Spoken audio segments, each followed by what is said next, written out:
Kakak tahu nggak sosok Pak Anies itu seperti apa?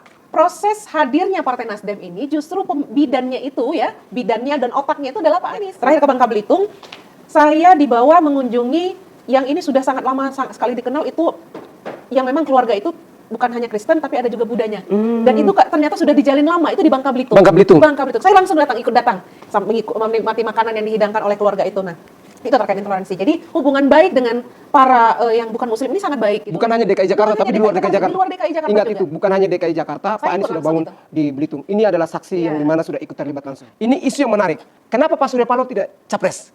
Kenapa Pak Surya Paloh tidak jadi menteri? Sementara ada tuh banyak sekali ketum yang ingin capres, ada tuh ketum yang banyak sekali, ada ketum yang ingin juga menjadi menteri. Kenapa acara siaga, Nasdem siaga, apel siaga itu tidak diadakan di JIS tapi memilih GBK? Silakan kakak, ini menarik. Dan yang hadir di GBK ini nanti adalah kader Nasdem, pengurus Nasdem dari seluruh Indonesia, yang kurang lebih sekitar 150.000 orang. Nah kakak, banyak yang bertanya nih, terus bagaimana dengan relawan yang ingin datang saksikan? Ya, nah ini jadi memang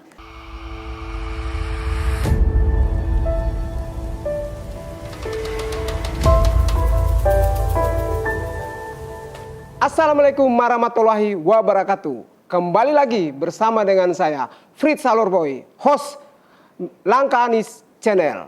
Hari ini kita kedatangan tamu terhormat kita, Kakak Siar Anggreta. Kita akan kenal sosok Kakak Siar, perempuan hebat yang berada di Jakarta lalu menjadi pemimpin di Jakarta. Kira-kira apa solusinya sehingga ia bisa mendapatkan begitu banyak jabatan di DKI Jakarta? Penasaran? Mari kita langsung saja. Kakak Siar, assalamualaikum kakak. Sehat-sehat kakak? Sehat kakak Fritz Wah, Alorboy. saya lihat kakak ceria banget. Keramahan kakak itu membawa efek baik bagi saya untuk bagaimana tetap semangat menjalani hidup ini. Kakak boleh izin saya bertanya sedikit terkait? Kebetulan hari ini teman-teman juga nonton di Facebook Langkah Anies Channel, ada juga di Fritz Alorboy dan juga di tempat kakak sendiri. Kakak boleh kenalin nama dulu? Silahkan.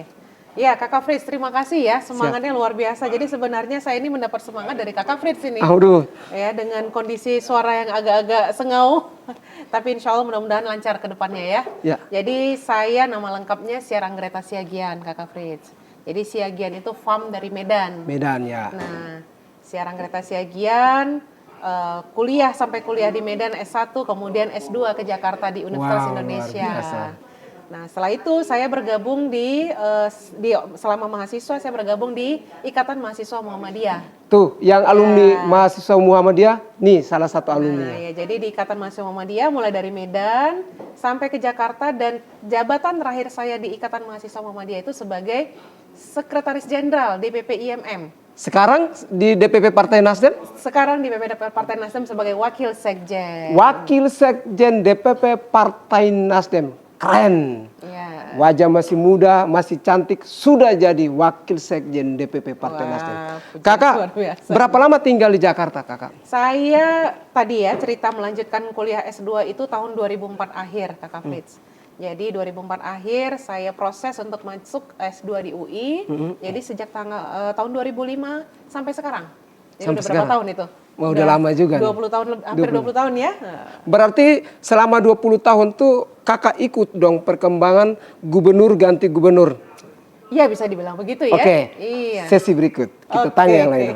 Nah kakak, saya lihat kakak begitu semangat bagaimana memotivasi teman-teman khususnya anak muda. Saya lihat di Facebook dan tahu nggak teman-teman, selain Wakil Sekjen juga penulis. Saya banyak baca artikelnya. Jadi dalam kesibukan apapun itu beliau bisa menulis. Betul nggak kakak? Iya. Walaupun nggak banyak juga kakak Fritz, tapi ada lah ya. Ada. Tapi kan sudah sibuk masih menyiapkan waktu. Saya lihat terbang ke tempat di beberapa daerah tapi masih menyiapkan waktu. Nah kakak, saya mau tanya sedikit nih terkait dengan capres Pak Anies. Capres Pak Anies, Bapak Anies Baswedan. Bapak Anies ini kan Nasdem yang mengusung. Kira-kira kenapa Partai Nasdem berani mau mencalonkan Pak Anies Baswedan, dan juga kakak tahu nggak sosok Pak Anies itu seperti apa? Ya, oke. Yang pertama ya kakak Fritz ya, walaupun mungkin sudah banyak media yang menyampaikan kenapa Nasdem milih Pak Anies, kalau kita ikutin secara prosesnya itu kan mulai dari sekitar bulan Juni keluar nama 3 nama gitu kan Kak Fris, ya. Pak Anies, Pak Ganjar, kemudian Pak Andika begitu. Nah, kenapa endingnya Pak Surya milih Pak Anies? Itu sebenarnya tidak ujuk-ujuk, ya betul, kan? Tidak ujuk-ujuk karena kedekatan Pak Surya dengan Pak Anies ini sudah lama sekali begitu. Proses hadirnya Partai Nasdem ini justru bidannya itu ya, bidannya dan otaknya itu adalah Pak Anies begitu. Jadi proses mulai dari pembentukan Ormas Nasional Demokrat begitu ya. Saya dengar bilang Pak Anies juga deklarator. Betul. Nah, jadi selain sampai endingnya beliau menjadi deklarator, proses menuju ke sana itu diskusi panjang lebar dengan Pak Surya itu Pak Anies yang luar biasa kan pemikirannya, kecerdasan beliau itulah yang Pak Surya jatuh cinta. Jatuh cinta pada Pak Anies, keren. Karena kecerdasannya. Jadi itu tadi prosesnya mulai tahun 2010 ya, pembentukan Ormas, kemudian menjadi deklarator, dan terus walaupun mungkin sempat begitu ya proses beliau menjadi gubernur, kita memilih Pak Ahok, tapi saat itu ya kita tahu bersama, begitu selesai diumumkan Pak Anies langsung datang ke kantor kita. Ada respon balik dari Pak Anies. Menemui Pak Surya yang mengatakan bahwa ini abang saya, begitu kan. Nah jadi memang kedekatan ini tidak ujuk-ujuk, tidak baru-baru saja. Jadi memang ya mudah-mudahan Pak Surya ini dengan pengalaman politiknya hampir 50 tahun, bisa mengamati benar-benar bahwa pilihan saat ini Pak Anies untuk menjadi pemimpin Indonesia tahun 2024 itu tidak salah. Tidak salah memilih. Berarti Pak Anies, Nasdem memilih itu adalah pilihan yang tepat untuk menjadi Presiden Republik Indonesia 2024. Menarik nih Kakak. Banyak yang bertanya, baik itu di room TikTok, di Facebook, lain sebagainya. Apa sih yang ada di dirinya Pak Anies sehingga Partai Nasdem memilih beliau? Silakan Kakak. Tadi pertama udah saya katakan cerdas. Cerdas. Oke. Kemudian humble. Humble, rendah hati. Kita butuh pemimpin rendah hati. Benar. Dan kemudian beliau itu ketika melihat sebuah permasalahan itu tuh benar-benar menganalisanya secara tajam begitu ya. Secara matang, dengan kecerdasannya tadi itu. Dan kemudian menghormati orang yang lebih berpengalaman, menghormati orang yang senior, dan kemudian juga itu tadi ketika kita tidak sedang beriringan dengan Pak Anies, tapi tetap nih menghormati Pak Surya begitu ya. Jadi Pak Surya itu lagi-lagi sangat menyayangi dan sangat mendukung dan sangat memberikan support kepada Pak Anies untuk bisa menjadi presiden. Nah, saya tadi menarik Kakak sempat singgung tentang menghormati.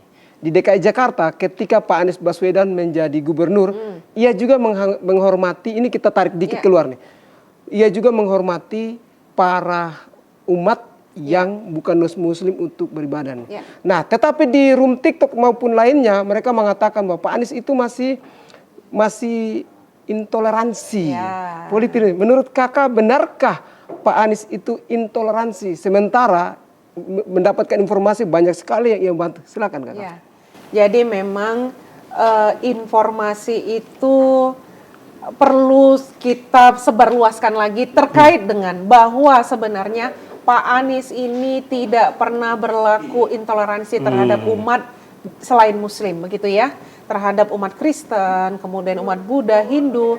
Pak Anies ini berlaku sama. Berlaku sama. Ya, berlaku sama. Kalau mungkin kita juga pernah dengar bahwa stafnya juga ada yang bukan Muslim, begitu ya, timnya ada yang bukan Muslim, kemudian juga bagaimana beliau berinteraksi dan membangun komunikasi dengan teman-teman yang bukan Muslim begitu. Itu dilakukan selama beliau menjadi gubernur. Cuma memang mungkin ya media ataupun informasi ini kurang disebarluaskan, Kakak Frit. Jadi memang mulai dari sekarang nih ya, dari sekarang fakta bahwa kebenaran bahwa Pak Anies itu tidak intoleransi itu harus kita sebarkan dari sekarang begitu. Bahwa beliau berlaku sama, memberikan hak-hak yang sama gitu ya, memberikan pelayanan yang sama kepada teman-teman warga yang bukan Muslim, itu harus kita sebarluaskan. Berarti isu yang disematkan ke Pak Anies terkait dengan intoleransi itu tidak benar.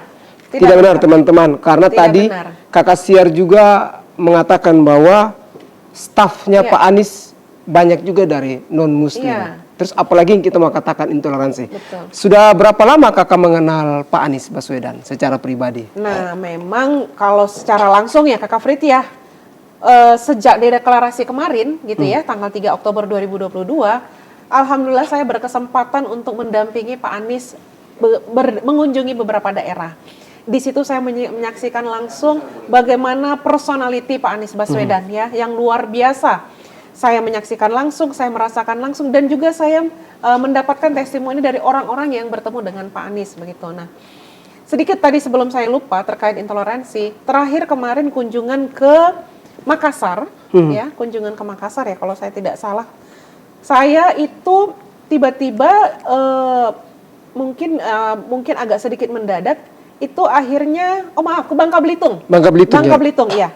Lupa karena saking udah beberapa tempat ya. Terakhir ke Bangka Belitung, saya dibawa mengunjungi yang ini sudah sangat lama sekali dikenal, itu yang memang keluarga itu bukan hanya Kristen tapi ada juga Budanya. Dan itu ternyata sudah dijalin lama, itu di Bangka Belitung. Bangka Belitung. Bangka Belitung. Saya langsung ikut datang menikmati makanan yang dihidangkan oleh keluarga itu. Nah, itu terkait intoleransi. Jadi hubungan baik dengan para yang bukan Muslim ini sangat baik. Gitu. Bukan hanya DKI Jakarta, tapi di luar DKI Jakarta. Di luar DKI Jakarta Ingat juga. itu, bukan hanya DKI Jakarta, Pak Anies sudah bangun di Belitung. Ini adalah saksi yang dimana sudah ikut terlibat langsung. Nah, menurut kakak kebetulan tadi kakak sempat singgung lah sudah lama di DKI Jakarta nih. Bagaimana menurut kakak ketika gubernur ganti gubernur, ada tuh banyak sekali umat yang tidak bisa mendapatkan IMB, Pak Anies bisa memberikan tuh. Gimana menurut tanggapan kakak? Kenapa yang lama tidak berikan, baru Pak Anies, masa Pak Anies ada yang katanya 60 tahun, 15 tahun, berarti sudah lama berganti gubernur nih. Tapi Pak Anies itu gimana menurut kakak? Ya, memang dari setiap kepemimpinan itu pasti ada kelebihan dan kekurangan ya, Kak Frit, ya. Nah, kita bersyukur dari masa ke masa gubernur ini selalu melahirkan prestasi-prestasi yang terus berakumulasi menjadi kebaikan-kebaikan untuk masyarakat DKI Jakarta. Memang kelebihannya saat ini Pak Anies itu bisa melihat yang selama ini mungkin belum tersentuh atau belum terlihat oleh gubernur sebelumnya, begitu terkait dengan pembangunan rumah ibadah ya.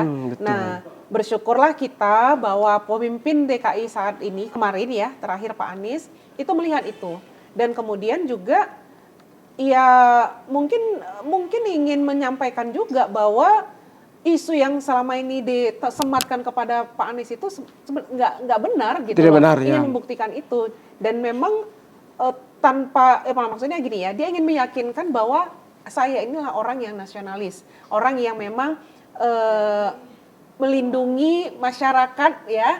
Kan ini masyarakat DKI kan warganya, melindungi warganya tanpa ada perbedaan sedikit pun, tanpa ada diskriminasi. Tanpa perbedaan berarti ada kesetaraan di situ. Betul. Terakhir nih kakak, ini isu yang menarik. Kenapa Pak Surya Paloh tidak capres? Kenapa Pak Surya Paloh tidak jadi menteri? Sementara ada tuh banyak sekali ketum yang ingin capres, ada tuh ketum yang banyak sekali, ada ketum yang pingin juga menjadi menteri. Sementara Pak Surya lebih dorong kader-kadernya, kader muda, bahkan orang-orang yang berpengalaman nih. Menurut kakak, kenapa sih Pak Surya Paloh tidak memilih mementingkan diri sendiri, tapi mementingkan kepentingan umum melalui kader-kadernya? Itu gimana? Ya. Saya mengulangin aja apa yang disampaikan Pak Surya ketika ditanya di stasiun TV ya, bahwa ya saya merasa ada yang lebih mampu dari saya. Ada yang lebih mampu. Itu bahasa Pak Surya ya. Itu menunjukkan bahwa memang Pak Surya ini berjiwa besar yang dengan pengalamannya tadi di dunia politik menghindari kesan bahwa membangun partai politik ini, dalam hal ini Partai Nasdem, itu untuk kepentingan pribadinya. Karena itu yang selama ini yang menjadi image bahwa setiap membangun partai politik pasti ingin membangun kerajaannya sendiri. Betul. Nah, itu yang ingin dianulir atau ingin ditepis oleh Pak Surya. Bahwa Pak Surya membangun partai ini bukan hanya melengkapi jumlah partai politik di Indonesia, tapi juga ingin melakukan perubahan. Sehingga tagline kita Gerakan Perubahan, dan kemudian tagline kita Restorasi Indonesia, karena ingin merubah hal-hal yang selama ini memang itu menjadi momok untuk akhirnya demokrasi di Indonesia ini tidak berjalan dengan yang sesuai dengan harapan kita. Begitu Kakak Frit. Baik. Jadi dengan memilih bukan kader dari internal Nasdem, ya. Kan Pak Anies masih ini kan netral ya, netral, bukan kader partai. Nah, itu juga ingin menunjukkan bahwa siapapun bebas, anak bangsa yang memang mempunyai kemampuan itu berhak didukung dan berhak disupport untuk menjadi pemimpin di negara ini. Ya, tidak harus di kader partai atau tidak harus dari ras tertentu.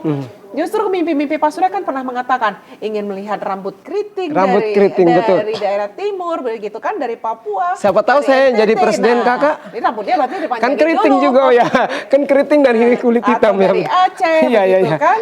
Nah, Pak Surya sendiri menyebutkan atau Siagian dari Medan, gitu kan. Nah, jadi memang mimpi-mimpi Pak Surya ini memberikan ruang yang seluas-luasnya kepada anak bangsa yang memiliki kemampuan, yang memiliki keteguhan hati, ya, mempunyai visi misi untuk membangun bangsa Indonesia ini. Baik, jadi luar biasa kalau kita mau cerna lebih dalam, Pak Surya Paloh itu hebat karena ia rendah hati mengatakan bahwa ada yang lebih mampu daripada saya. Orang yang sudah berprestasi, orang yang sudah hebat saja masih mengatakan bahwa ada yang lebih berprestasi yang cocok menjadi RI1 dan jajarannya. Nah, bagaimana dengan kita? Itu menjadi introspeksi juga buat saya sendiri bahwa tidak boleh merasa diri paling hebat karena Pak Surya Paloh sudah membuktikan bahwa lebih baik mengutamakan orang lain yang lebih hebat demi untuk pembangunan kesejahteraan ke seluruh Indonesia. Oh ya, ini ada yang bertanya menarik nih. Kenapa acara siaga Nasdem siaga, apel siaga itu tidak diadakan di JIS tapi memilih GBK? Silakan Kakak, ini menarik nih. Ya, ini kan JIS ini kan memang sudah menjadi ikon DKI, ya, dan mungkin masih perlu waktu untuk menjadi ikon Indonesia. Nah, GBK ini sudah menjadi ikon Indonesia. Ikon Indonesia bukan DKI lagi, Indonesia. Betul, dan yang hadir di GBK ini nanti adalah kader Nasdem, pengurus Nasdem dari seluruh Indonesia, yang kurang lebih sekitar 150.000 orang. Nah, Kakak, banyak yang bertanya nih, terus bagaimana dengan relawan yang ingin datang saksikan tuh? Ya, gimana tuh? nah ini jadi memang karena Partai Nasdem ini kan ingin ingin terus menyemangati kader-kadernya untuk membangun kekuatan menuju pemilu 2024. Nah, ini salah satu caranya, ya. Salah satu caranya adalah dengan mengumpulkan seluruh kader Nasdem di GBK, begitu. Nah, mungkin nanti kita akan memberikan ruang di momen lain untuk bersama-sama para relawan. Karena ini di tahun ini baru ini nih, di tahun ini ya, tahun 2023 ini baru ini kita mengumpulkan kembali seluruh kader dengan masa yang lebih besar lagi di GBK. Ya, mudah-mudahan nanti ada waktu yang lebih pas lagi kita berkumpul bersama partai koalisi dan juga relawan. Apabila relawan kan tidak tahu bahwa informasi ini, mereka boleh datang nggak? Terus menggunakan kostum seperti apa? Oh, kalau relawan mau datang, maka statusnya sebagai simpatisan Partai Nasdem. Simpatisan Partai Nasdem. Simpatisan Partai Nasdem tentunya berkenan menggunakan atribut. Ya, bisa itu kaos, bisa itu rompi, begitu. Rompi tapi berlogo Nasdem. Berlogo Nasdem. Terjawab ya teman-teman, banyak yang bertanya ke saya juga tidak bisa menjawab karena informasi ini baru jelas disampaikan bahwa boleh datang sebagai simpatisan tetapi harus menggunakan atribut. Begitu. Oke, itu saja teman-teman, kita closingnya karena Kakak Siar juga harus melaksanakan tugas berat bagi negara kita ini. Jadi kita berikan ruang untuk Kakak Siar closing statement dulu. Ya, yang pertama saya apresiasi terhadap langkah Anies yang sejauh ini sudah luar biasa, ya, dengan peran-perannya, dengan gebrakan-gebrakannya untuk memberikan wawasan dan pemahaman terhadap apa yang sudah dilakukan Pak Anies selama ini. Betul. Dan itu mudah-mudahan bisa memberikan wacana atau wawasan baru bagi masyarakat dan memberikan klarifikasi yang selama ini mungkin masih simpang siur, ya. Dengan adanya langkah Anies ini, maka segala sesuatu yang masih simpang siur bisa mendapat penjelasan yang lebih baik dan akhirnya masyarakat yang selama ini masih ragu-ragu atau mungkin yang belum mau memilih, pada akhirnya dengan gerakan langkah Anies ini bisa memilih. Dan selanjutnya mudah-mudahan banyak lagi anak-anak bangsa yang berkualitas yang bisa mendapat dukungan dan support dari langkah Anies. Mungkin baik, terima kasih. Saya mencatat beberapa poin. Yang pertama untuk Pak Anies, kenapa Nasdem memilih Anies? Pak Anies Karena Pak Anies cerdas, Pak Anies rendah hati, Pak Anies itu orang baik dan sudah terbukti di DKI Jakarta. Yang kedua, kenapa perempuan harus ditempatkan sebagai garda terdepan?